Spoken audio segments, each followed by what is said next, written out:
यह कहानी है सुजानपुर नाम के एक छोटे से गांव की।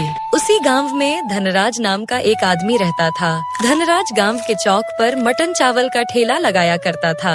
उसके हाथ का मटन चावल स्वादिष्ट तो था, लेकिन वह उसके बहुत ज्यादा पैसे लेता था। गरीब लोग चाहकर भी उसका मटन चावल नहीं खा पाते थे। धनराज को अपने पैसों पर बड़ा घमंड था। अगर कोई उससे दाम कम करने की बात करता तो वह उसकी मदद करने के बजाय उसे दो बातें सुना देता था। एक दिन गांव के बुजुर्ग हरिराम काका उसके ठेले पर पहुँचे।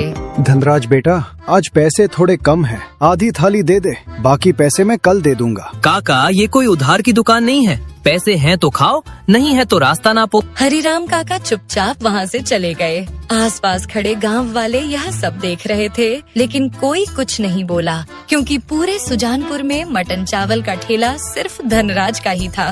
धनराज मन ही मन खुश हो रहा था। सारा गांव मेरे ठेले पर आता है।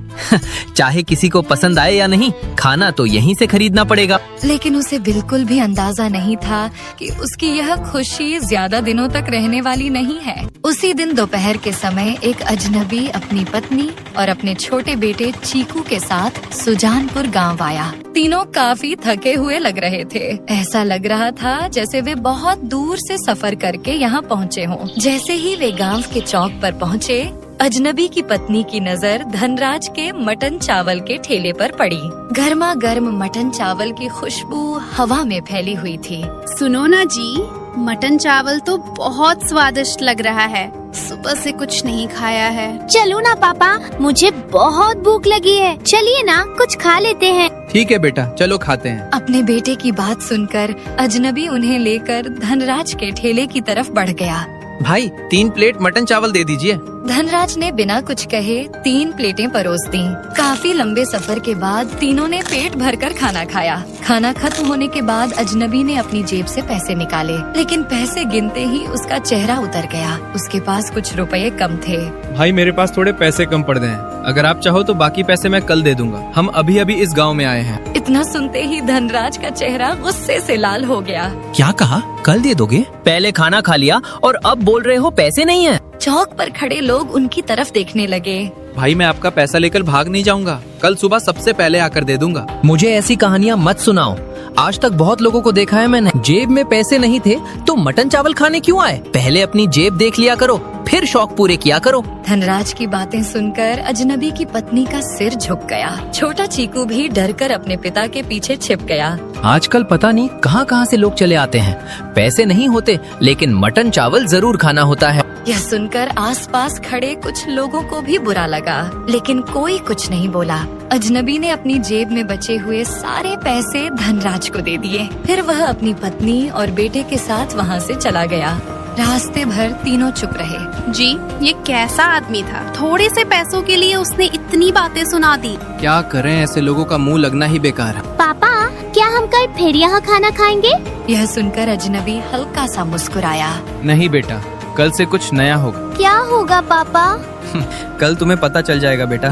उस रात अजनबी ने गांव के किनारे एक छोटी सी झोपड़ी किराए पर ली, लेकिन अजनबी को पूरी रात नींद नहीं आई। बार बार उसे धनराज की बातें याद आ रही थीं। अचानक उसके चेहरे पर मुस्कान आ गई। अगर भगवान ने चाहा तो इस गांव में कोई भी आदमी पैसों की कमी की वजह से भूखा नहीं रहेगा। लेकिन आप ऐसा कैसे करेंगे? उसका रास्ता मुझे पता है। अगली सुबह सूरज निकलते ही सुजानपुर गांव के लोग अपने अपने काम में लग गए। कोई खेत की तरफ जा रहा था तो कोई बाजार की तरफ। उधर धनराज भी हमेशा की तरह अपना मटन चावल का ठेला लेकर गांव के चौक पर पहुंच गया। लेकिन आज गांव के चौक पर कुछ अलग होने वाला था। चौक के दूसरी तरफ वही अजनबी एक छोटा सा ठेला लगाने में लगा हुआ था। अरे, ये तो वही आदमी है। धनराज दूर खड़ा होकर उसे ध्यान से देखने लगा। कुछ ही देर में अजनबी ने अपना ठेला पूरी तरह तैयार कर लिया। जैसे ही लोगों की नजर उस बोर्ड पर पड़ी, सभी हैरान रह गए। बोर्ड पर बड़े बड़े अक्षरों में लिखा था 10 रुपए में भरपेट मटन चावल। अरे, मैंने सही पढ़ा ना? हाँ भाई, यहाँ तो सच में 10 रुपए लिखा है। कहीं ये मजाक तो नहीं? चलो चलकर देखते हैं। देखते ही देखते वहाँ लोगों की भीड़ जमा होने लगी। अरे भाई, मेरी नजर कमजोर हो गई है क्या? यहाँ सच में 10 रुपए लिखा है। ये सुनकर आसपास खड़े लोग हंसने लगे। नहीं काका, आपकी नजर बिल्कुल ठीक है। अरे बेटा, तुम्हारा नाम क्या है? मैंने तुम्हें पहले यहाँ नहीं देखा। तुम यहाँ नए लगते हो। हाँ काका, मैं यहाँ अभी नया ही आया हूँ और मेरा नाम गोपाल है। तो गोपाल, कहीं बाद में ये मत कहना कि एक थाली के 100 रुपए देने हैं। यह सुनकर आसपास खड़े लोग हंस पड़े। नहीं काका, 10 रुपए मतलब 10 रुपए। गोपाल भाई, इतना सस्ता क्यों बेच रहे हो? पहले खाकर तो देखिए, बाकी बातें बाद में करेंगे। लो बेटा, ये रहे 10 रुपए। पहली थाली मुझे दे दो। गोपाल ने प्यार से भरपूर मटन चावल की थाली परोस दी। थाली देखकर हरिराम काका की आंखें चमक उठी। अरे वाह, 10 रुपए में इतना सारा। उन्होंने तुरंत खाना शुरू कर दिया। कुछ मिनटों बाद उनके चेहरे पर मुस्कान फैल गई। वाह गोपाल बेटा, मजा आ गया। सच में इतना अच्छा है क्या? अरे अच्छा क्या, बहुत बढ़िया है। बस फिर क्या था, एक एक करके लोग लाइन में लगने लगे। भाई, मुझे भी एक थाली देना। मेरे लिए भी एक। अरे लाइन में लगो, सबको मिलेगा। कुछ ही देर में गोपाल के ठेले पर लंबी लाइन लग गई। उधर धनराज यह सब देखकर हैरान था। ये कैसे हो सकता है? सुबह से उसके ठेले पर मुश्किल से 2 ग्राहक आए थे, जबकि गोपाल के ठेले पर भीड़ बढ़ती ही जा रही थी। गोपाल लगातार लोगों को मटन चावल परोसता रहा। भाई, इतने पैसे में तो धनराज आधी मुस्कान भी नहीं देता। यह सुनकर वहाँ खड़े लोग जोर जोर से हंसने लगे। उधर धनराज का चेहरा गुस्से से लाल हो गया। दोपहर तक गोपाल का लगभग सारा खाना खत्म हो गया। गोपाल भाई, एक प्लेट और मिल जाएगी क्या? नहीं भाई, आज का खाना खत्म हो गया, कल जल्दी आ जाना। लोग खुशी खुशी वापस लौटने लगे। शाम होते होते धनराज ने अपना हिसाब देखा। उसकी कमाई आधे से भी कम रह गई थी। ये सब उस गोपाल की वजह से हो रहा है। उसने दूर खड़े गोपाल की तरफ देखा। गोपाल हंसते हुए अपना ठेला समेट रहा था। कुछ न कुछ तो गड़बड़ है। कोई आदमी 10 रुपए में भर पेट मटन चावल नहीं खिला सकता। मुझे इसका राज पता लगाना ही होगा। धनराज की आंखों में जलन साफ दिखाई दे रही थी। उसे बिल्कुल अंदाजा नहीं था कि यह जलन आने वाले दिनों में उसे ऐसी राह पर ले जाएगी जहां से वापस लौटना आसान नहीं होगा। अगली सुबह गोपाल हमेशा की तरह जल्दी उठ गया। उसने ताज़ा मटन, चावल और मसालों से खाना तैयार किया और अपना ठेला लेकर गांव के चौक पर पहुंच गया। लेकिन इस बार चौक पर पहुंचकर वह खुद भी हैरान रह गया। उसके ठेले के सामने पहले से ही कई लोग खड़े थे। अरे, आप लोग इतने सुबह? कल देर से आए थे तो खाना खत्म हो गया था। आज गलती नहीं करनी थी। और मैं तो घर से नाश्ता करके भी नहीं आया हूँ। क्या पता कहीं फिर खाना खत्म हो गया तो। यह सुनकर वहाँ खड़े लोग हंस पड़े। थोड़ी ही देर में गोपाल के ठेले पर लंबी लाइन लग गई। उधर धनराज अपने ठेले पर बैठा यह सब देख रहा था। आखिर लोगों को इसमें ऐसा क्या मिल रहा है? तभी एक आदमी गोपाल के ठेले के पास आया। उसका नाम रघु था। रघु गांव में मेहनती और ईमानदार आदमी माना जाता था। गोपाल भाई, एक थाली देना। गोपाल ने मुस्कुराकर थाली परोस दी। रघु ने खाना शुरू किया। कुछ ही देर बाद उसके चेहरे पर मुस्कान आ गई। वाह गोपाल भाई, सच कहूँ तो इतने दिनों बाद इतना स्वादिष्ट मटन चावल खाया है। धन्यवाद रघु भाई। गोपाल भाई, अगर कभी किसी मदद की जरूरत पड़े तो मुझे जरूर बताना। जरूर बताऊंगा रघु भाई। उसी दिन से रघु और गोपाल की अच्छी दोस्ती हो गई। दूसरी तरफ धनराज की परेशानी बढ़ती जा रही थी। पहले उसके ठेले पर भीड़ लगी रहती थी, लेकिन अब उसके पुराने ग्राहक भी गोपाल के ठेले पर दिखाई देने लगे थे। ये सब ठीक नहीं हो रहा। शाम को जब उसने हिसाब लगाया तो उसके होश उड़ गए। उसकी कमाई पहले से आधी रह गई थी। नहीं, ऐसा नहीं हो सकता। उस रात धनराज को बिल्कुल नींद नहीं आई। वह बार बार एक ही बात सोच रहा था। आखिर गोपाल 10 रुपए में मटन चावल बेच कैसे रहा है? अगली सुबह उसने एक फैसला किया। आज मैं इस गोपाल का राज जानकर ही रहूंगा। उस दिन धनराज ने अपना ठेला थोड़ा देर से लगाया और खुद चुपचाप गोपाल का पीछा करने लगा। उसने देखा कि गोपाल बाजार गया। गोपाल ने ताज़ा मटन खरीदा। फिर उसने अच्छे चावल खरीदे। उसके बाद ताज़े मसाले भी खरीदे। सब कुछ बिल्कुल बढ़िया था। ये तो वही सामान खरीद रहा है जो मैं खरीदता हूँ। अब धनराज और भी ज्यादा परेशान हो गया। अगर सामान भी अच्छा है तो फिर 10 रुपए में कैसे बेच रहा है? लेकिन उसे कोई जवाब नहीं मिला। शाम को भी उसने गोपाल का पीछा किया। उसने सोचा शायद रात में कोई राज पता चल जाए, लेकिन गोपाल सीधे अपनी झोपड़ी में चला गया। वहाँ उसकी पत्नी और चीकू उसका इंतजार कर रहे थे। पापा दे। गोपाल ने मुस्कुराकर अपने बेटे को गोद में उठा लिया। दूर खड़ा धनराज यह सब देखता रहा। गोपाल जरूर कोई बड़ा राज छुपा रहा है। अगले कुछ दिनों में गोपाल को लोग और भी ज्यादा पसंद करने लगे। अब सिर्फ सुजानपुर ही नहीं, आसपास के गांवों से भी लोग उसके ठेले पर आने लगे। मैंने तो इसके बारे में दूसरे गांव में सुना था। मैं भी सिर्फ देखने आया था कि 10 रुपए वाली थाली सच है या नहीं। यह सब सुनकर गोपाल मुस्कुरा देता, लेकिन दूसरी तरफ धनराज की जलन अब गुस्से में बदल चुकी थी। एक शाम उसने दूर खड़े होकर गोपाल के ठेले की भीड़ देखी, फिर उसने मुट्ठी भींच ली। सीधे तरीके से तो इसका राज पता नहीं चल रहा। अब मुझे कोई दूसरा रास्ता अपनाना पड़ेगा। उसकी आंखों में एक अजीब सी चमक दिखाई दे रही थी, और यही चमक आने वाले दिनों में पूरे सुजानपुर में एक बड़ा तूफान खड़ा करने वाली थी। दिन बीतते गए और गोपाल के ठेले पर भीड़ बढ़ती गई। अब हालत यह थी कि कई लोग सुबह से ही लाइन में खड़े हो जाते थे। हरिराम काका तो लगभग रोज ही पहुंच जाते थे। बेटा गोपाल, अगर तुम ऐसे ही खिलाते रहे ना तो मेरी बहू मुझे घर से निकाल देगी। क्यों काका? क्योंकि गोपाल बेटा, मैं अब घर का खाना कम और तुम्हारा मटन चावल ज्यादा खा रहा हूँ। यह सुनकर वहाँ खड़े लोग हंस पड़े, लेकिन दूसरी तरफ धनराज की हालत खराब होती जा रही थी। पहले जहाँ उसके ठेले पर भीड़ लगी रहती थी, अब वहाँ मुश्किल से कुछ लोग ही आते थे। एक शाम धनराज अकेला बैठा अपना हिसाब देख रहा था। पूरे दिन की कमाई देखकर उसका चेहरा उतर गया। नहीं, अब बहुत हो गया। तभी उसके दिमाग में एक चाल आई। अगले दिन वह खुद लोगों के बीच जाकर बातें करने लगा। क्या बात है धनराज, आजकल कुछ परेशान लग रहे हो? नहीं भाई, मुझे क्या परेशानी होगी, बस एक बात समझ नहीं आती। कौन सी बात धनराज भाई? कोई आदमी इतने दिनों तक 10 रुपए में भर पेट मटन चावल कैसे खिला सकता है? यह सुनकर कुछ लोग सोच में पड़ गए। खैर, मुझे क्या मैं तो बस ऐसे ही पूछ रहा था। लेकिन धनराज यही नहीं रुका। वह अलग अलग लोगों के पास जाकर यही बात दोहराने लगा। मुझे तो कुछ गड़बड़ लगती है।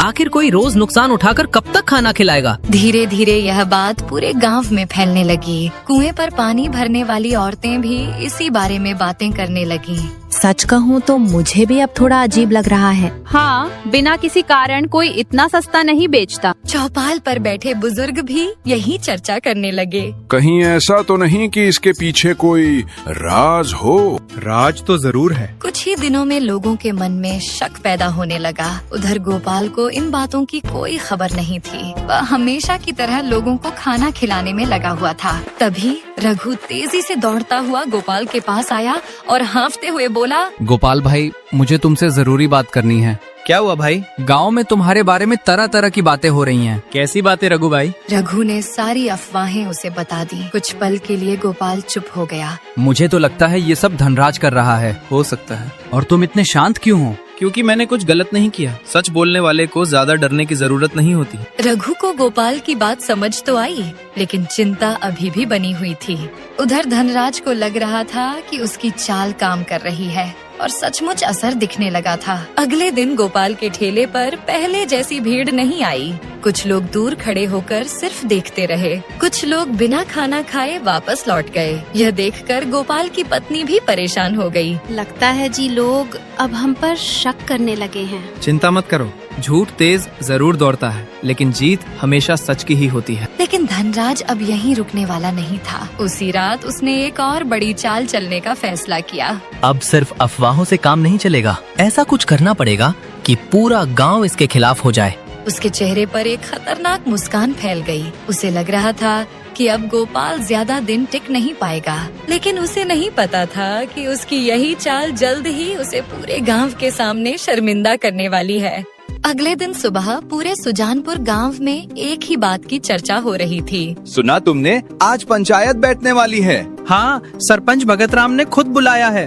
उधर धनराज के चेहरे पर मुस्कान थी। उसे पूरा विश्वास था कि आज गोपाल का सच सबके सामने आ जाएगा। दोपहर होते होते पंचायत के चौपाल पर पूरा गांव इकट्ठा हो गया। कुछ ही देर में सरपंच भगत राम भी वहां पहुंच गए। सभी लोग शांति से बैठ जाएं। चौपाल पर सन्नाटा छा गया। थोड़ी देर बाद गोपाल भी अपनी पत्नी और बेटे चीकू के साथ वहां पहुंच गया। रघु और हरिराम काका भी उसके साथ खड़े हो गए। धनराज, तुमने पंचायत बुलाने की बात कही थी, अब बताओ क्या मामला है? सरपंच जी, मैं सिर्फ गांव वालों की भलाई चाहता हूँ। मुझे लगता है कि गोपाल हम सबसे कोई बहुत बड़ी बात छुपा रहा है। हाँ, हाँ सही कह रहा है। कोई आदमी 10 रुपए में भर पेट मटन चावल नहीं खिला सकता। जरूर इसके पीछे कोई राज है। गोपाल, क्या तुम कुछ कहना चाहोगे? अचानक से पूरा चौपाल शांत हो गया। सभी लोग गोपाल की तरफ देखने लगे। कुछ पल तक गोपाल चुप खड़ा रहा, फिर उसने धीरे धीरे बोलना शुरू किया। मुखिया जी, आज मैं आप सबको एक ऐसी बात बताने वाला हूँ जो मैंने आज तक किसी को नहीं बताई। यह सुनकर सभी लोग ध्यान से उसकी बात सुनने लगे। कई साल पहले मैं बहुत गरीब था। मेरे पास रहने के लिए घर नहीं था। कई बार ऐसा होता था कि मैं, मेरी पत्नी और मेरा बेटा चीकू भूखे सो जाते थे। चीकू भी अपने पिता की बातें ध्यान से सुन रहा था।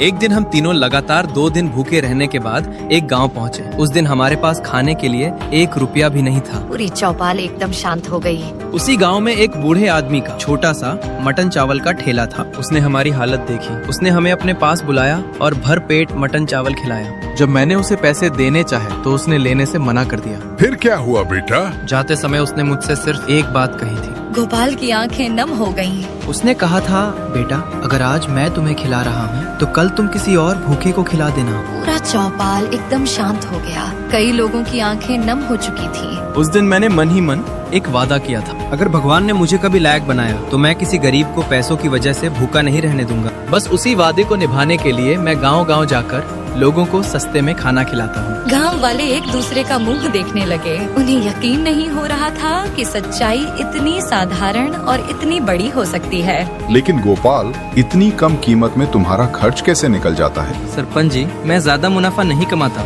मैं सिर्फ इतना रखता हूँ कि मेरा काम चलता रहे। मेरे लिए ये धंधा नहीं, सिर्फ एक जिम्मेदारी है। यह सुनकर पूरा गांव भावुक हो गया। तभी अचानक रघु खड़ा हो गया।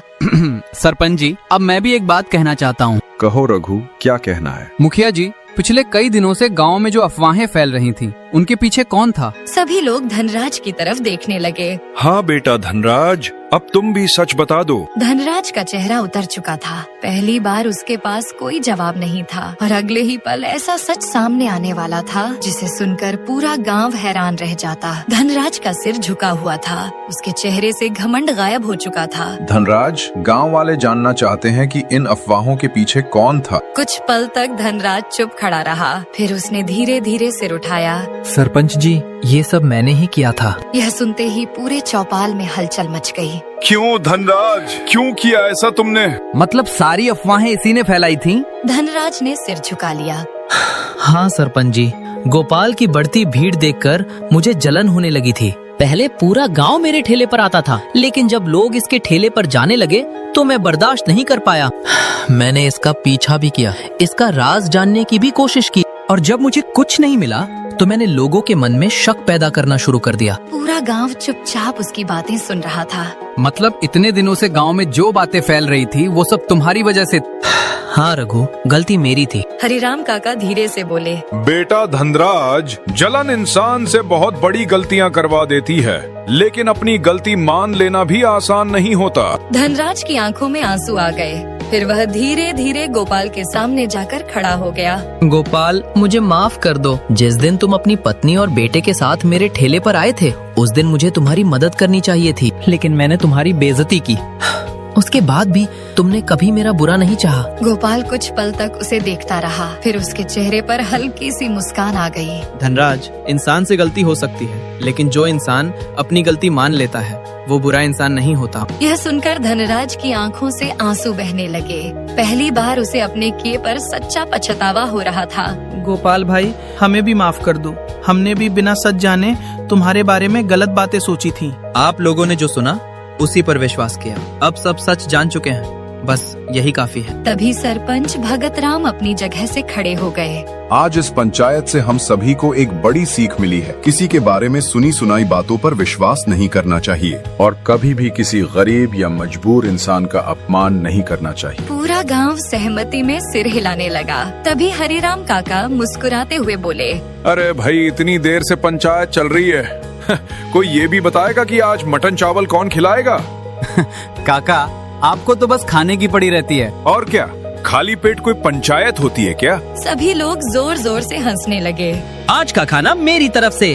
वाह, फिर तो मजा ही आ जाएगा। लगता है पंचायत का असर जल्दी हो गया। एक बार फिर सभी हंस पड़े। उस दिन के बाद सुजानपुर में बहुत कुछ बदल गया। धनराज ने अपने ठेले के दाम कम कर दिए। अब वह गरीब लोगों के साथ सम्मान से बात करने लगा। अगर किसी के पास पैसे कम होते तो वह उसे भूखा नहीं लौटाता था। दूसरी तरफ गोपाल पहले की तरह लोगों को सस्ते में मटन चावल खिलाता रहा। धीरे धीरे गोपाल और धनराज के बीच की दुश्मनी भी खत्म हो गई। कई बार दोनों एक दूसरे की मदद भी करने लगे और सबसे ज्यादा खुश था छोटा चीकू, क्योंकि अब गांव के लोग उसके पिता की इज्जत करते थे। एक शाम गोपाल अपने ठेले के पास खड़ा था, तभी हरिराम काका उसके पास आए। बेटा, उस बूढ़े आदमी ने उस दिन सिर्फ तुम्हारा पेट नहीं भरा था, उसने आज पूरे सुजानपुर का दिल भर दिया। काका, अच्छाई कभी खत्म नहीं होती, वो एक इंसान से दूसरे इंसान तक पहुंचती रहती है। हरिराम काका ने खुशी से सिर हिलाया। उस दिन के बाद सुजानपुर में कोई भी इंसान पैसों की कमी की वजह से भूखा नहीं सोया और धनराज को भी समझ आ गया कि पैसा कमाने से इंसान बड़ा नहीं बनता, बल्कि दूसरों की मदद करने से बड़ा बनता है।